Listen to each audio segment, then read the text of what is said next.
When two customers buy the last item at the same moment, who wins? Without the right Redis pattern, both do, and you oversell. This video shows you how to prevent that entirely.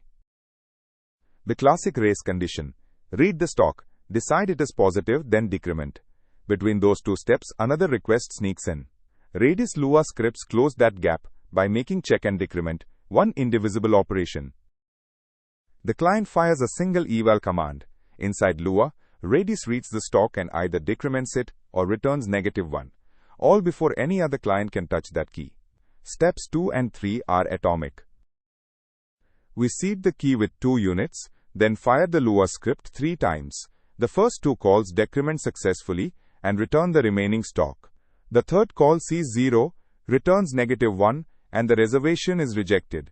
GET confirms stock never went below 0. When reviewing a PR, the first thing to check is whether the read and the decrement happen inside a single eval. A separate get followed by DECR is always a race. Also watch for a missing 0 guard. DECR will happily go negative if stock is not checked first. One Lua script, one atomic step, that is the entire pattern. Check stock, decrement if positive, reject if 0. Pass keys as arguments, never hardcode them. Your inventory will never go negative again.